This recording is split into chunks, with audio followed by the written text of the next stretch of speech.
नेपाल और बांग्लादेश की स्थिति यदि बनेगी, और मैं आपके चैनल पर ऑन रिकॉर्ड ये बात कह रहा हूं, सबसे पहले गांधी परिवार भागता हुआ नजर आएगा। उसके बाद जितनी परिवारवादी पार्टी है, चाहे वो उद्धव ठाकरे साहब हों, अखिलेश यादव साहब हों, स्टालिन साहब हों, लालू प्रसाद यादव साहब हों, ममता जी हों, एक आदमी इस देश में नहीं नजर आएगा। सभी लोगों को लगता है कि ये राजतंत्र नहीं है, राजा का बेटा राजा नहीं बनेगा।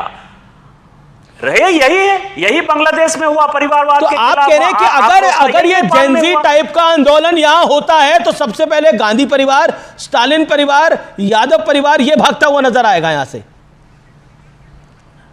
एक भी आदमी नहीं नजर आएगा, सभी के मकान जलाए जाएंगे, सभी के दुकान जलाए जाएंगे, सभी को, मैं आपको बताऊं कि सभी को दूसरे देश में शरण लेनी पड़ेगी।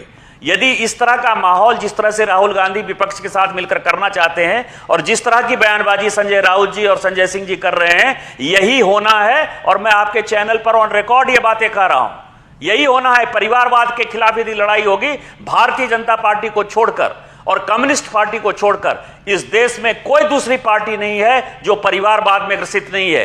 एक अध्यक्ष हटता है, यदि मां अध्यक्ष हटेगी तो बेटा बनेगा, यदि बेटा अध्यक्ष हटता है तो उसका बेटा बनेगा या उसकी वाइफ बनेगी। तो सारे परिवारवाद, सारे लोग फ्रस्ट्रेशन में। यादव के नेता केवल लालू प्रसाद जी और मुलायम सिंह यादव के ही परिवार के लोग होंगे कि कोई और यादव का नेता होगा? इसीलिए ममता बनर्जी जी के बाद अभिषेक बनर्जी जी ही होंगे, उद्धव ठाकरे के बाद आदित्य ठाकरे होंगे। राज ठाकरे के साथ उन्होंने हाथ मिला लिया क्योंकि परिवारवाद टूटता हुआ नजर आ रहा है। तो इसीलिए यदि जेन जेड की तरह कोई भी यहां आंदोलन होगा और यदि इसको भड़काने की कोशिश करेंगे राहुल गांधी जी, संजय सिंह जी और संजय राउत जी, तो हम उनका स्वागत करते हैं। निर्भया कांड के समय भारतीय जनता पार्टी ने एक भारी भूल की थी।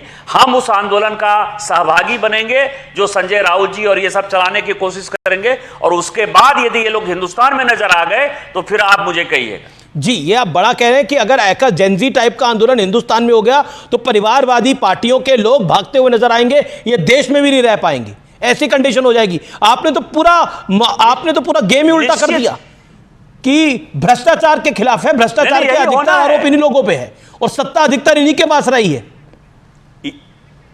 यही होना है। सभी लोग पूछेंगे कि मान लीजिए कि आपके बाप दादा राजनीति में थे तो आपके पास गाड़ी था, घोड़ा था, मकान था,